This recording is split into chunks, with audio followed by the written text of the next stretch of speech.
വല്ലാഹു സമീഉൻ അലീം. അല്ലാഹു എല്ലാം കേൾക്കുന്നവനാണ്. റബ്ബിനെല്ലാം അറിയാം. ആരൊക്കെ എന്തൊക്കെ ഈ വിഷയത്തിൽ സംസാരിക്കുന്നുണ്ട് അതൊക്കെ അല്ലാഹു കേൾക്കുന്നുണ്ട്. ആരൊക്കെ ഏതൊക്കെ ഉദ്ദേശത്തിൽ വസ്ത്രം ധരിക്കുന്നുണ്ട്, ഊരിവെക്കുന്നുണ്ട്, അല്ലാഹുവിന് അതെല്ലാം നന്നായി അറിയാം. അവൻ സർവജ്ഞനാണ്. എല്ലാ നിയമങ്ങളും അവൻ അറിഞ്ഞുകൊണ്ട് അവതരിപ്പിച്ചിട്ടുള്ളതാണ്. സാർവകാലികമായ നിയമങ്ങളാണ് എന്നൊക്കെ ഒരുപാട് തത്വങ്ങൾ അല്ലാഹു സമീഉൻ അലീം എന്ന് പറഞ്ഞതിൽ ഉൾക്കൊണ്ടിട്ടുണ്ട് എന്നുകൂടി ഗൗരവത്തോടുകൂടി നമ്മൾ മനസ്സിലാക്കിയിരിക്കേണ്ടതുണ്ട്. അതുകൊണ്ട് തന്നെ ഈ ഒരു കാലഘട്ടത്തിൽ പർദ്ദയെ അവഹേളിക്കുന്ന, ആക്ഷേപിക്കുന്ന ഒരുപാട് ആളുകളെ നമുക്ക് കാണുവാൻ സാധിക്കും.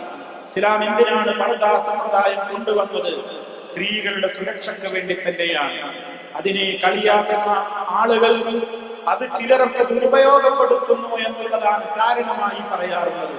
വാസ്തവത്തിൽ ഇസ്ലാം നിശ്ചയിച്ചിട്ടുള്ള ആ ഒരു വസ്ത്രധാരണ രീതി എത്രത്തോളം ഒരു സ്ത്രീക്ക് സുരക്ഷയും മനസ്സമാധാനവുമാണ് പ്രദാനം ചെയ്യുന്നത് എന്ന് ഇസ്ലാമിന് പുറത്തുള്ള വനിതകൾ പോലും പലതവണ മീഡിയകളോട് വിളിച്ചു പറഞ്ഞത് കേട്ടവരാണ് നമ്മൾ. കൊണ്ട് തന്നെ മാന്യതയുള്ള, കുലീനതയുള്ള ഒരു സ്ത്രീയും അവളുടെ ശരീരം അവളുടെ ഭർത്താവിന്റെ മുന്നിലല്ലാതെ മറ്റൊരാളുടെ മുന്നിൽ വെളിവാക്കുന്നത് ഇഷ്ടപ്പെടുകയില്ല എന്നുള്ളത് ഏറ്റവും പ്രാധാന്യപൂർവ്വം നമ്മൾ മനസ്സിലാക്കേണ്ടുന്നതാണ്. ഇസ്ലാം അങ്ങനെ നിശ്ചയിച്ചത് അവരുടെ സ്വാതന്ത്ര്യത്തിന് കുറിച്ചുവിലങ്ങിട്ടതല്ല, അവരെ അവഹേളിച്ചതല്ല, അവരെ ഏറ്റവും കൂടുതൽ അടിച്ചമർത്തുവാനുള്ള ഒരു വേഷം അവരിൽ തെരഞ്ഞെടുത്തതുമല്ല. മറിച്ച് അത് അവരുടെ തന്നെയും സുരക്ഷയാണ്. അവർക്ക് തന്നെയും അത് ഏറ്റവും വലിയ രൂപത്തിലുള്ള ഒരു കവചമാണ്. ഇതാണ് നമ്മൾ ആ വിഷയത്തിൽ മനസ്സിലാക്കിയിരിക്കേണ്ടത്. അതിലടങ്ങിയ തത്വങ്ങളെല്ലാം തന്നെ ഈ അധ്യായത്തിലെ തന്നെ അഭിഷേകമായി വന്നിട്ടുള്ള ആയത്തുകളെ വിശദീകരിച്ചപ്പോൾ നമ്മൾ സവിസ്തരം പ്രതിപാദിച്ചിട്ടുണ്ട് എന്നുള്ളതിനാൽ നാം അതിലേക്ക് ഇപ്പോൾ ഇനി വീണ്ടും ആവർത്തനം ഉദ്ദേശിക്കുന്നില്ല. അപ്പൊ സഹോദരങ്ങളെ, ഈ ആയത്തിൽ പറഞ്ഞ ആശയം എന്താണെന്ന് നമുക്കെല്ലാവർക്കും വളരെ വ്യക്തമാണ്. ആ ആശയങ്ങൾ നമ്മുടെ ജീവിതത്തിൽ പ്രയോഗവൽക്കരിക്കുന്നതിൽ ഉമ്മമാർ, സഹോദരിമാർ, ഭാര്യമാർ, അതുപോലെ തന്നെ അവരുടെ എല്ലാം രക്ഷാധികാരികളായ ഉപ്പമാർ, ഭർത്താക്കന്മാർ, ആങ്ങളമാർ, ഉത്തരവാദപ്പെട്ടവർ എല്ലാവരും അല്ലാഹുവിന്റെ കോടതിയിൽ ചോദിക്കപ്പെടേണ്ടവരാണ് എന്ന് നമ്മൾ മനസ്സിലാക്കേണ്ടതുണ്ട്.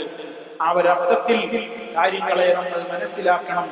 അല്ലാഹു സുബ്ഹാനഹു വ തആല യഥാർത്ഥത്തിൽ എപ്രകാരമാണോ വിശുദ്ധി പാലിക്കേണ്ടത് ആ വിശുദ്ധി ജീവിതത്തിന്റെ എല്ലാ മേഖലകളിലും പാലിച്ചുകൊണ്ട് തന്നെ വസ്ത്രധാരണ മേഖലയിലും അതുപോലെ തന്നെ നമ്മുടെ മറ്റു സ്വഭാവ, പെരുമാറ്റ, സംസാര രീതികളിലും എല്ലാം ആ ഒരു പ്രത്യേകമായ കാഴ്ചപ്പാടും നിലപാടും മുറുകെ പിടിച്ചുകൊണ്ട് യഥാർത്ഥത്തിലുള്ള ഒരു ജീവിതം മുന്നോട്ട് കൊണ്ടുപോകുന്നവരിൽ ഉൾപ്പെടാൻ ഏവരും പരിശ്രമിക്കേണ്ടതുണ്ട്.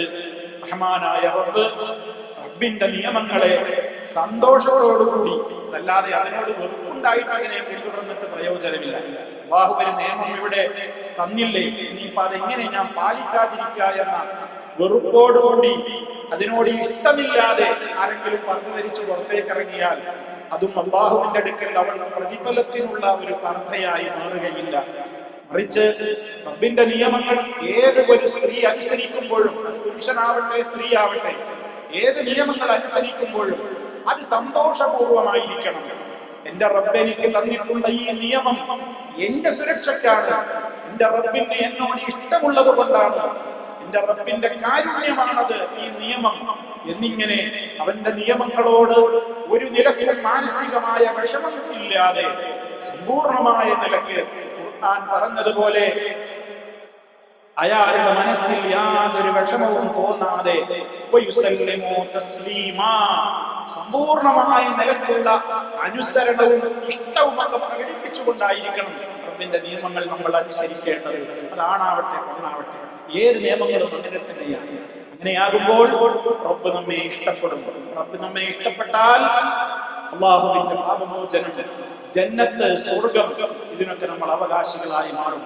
ആ അർത്ഥത്തിൽ ഈ വചനത്തിൽ പറഞ്ഞ കാര്യവും നമ്മൾ കൃത്യമായി തന്നെ സഹോദരിമാർ മനസ്സിലാക്കുക.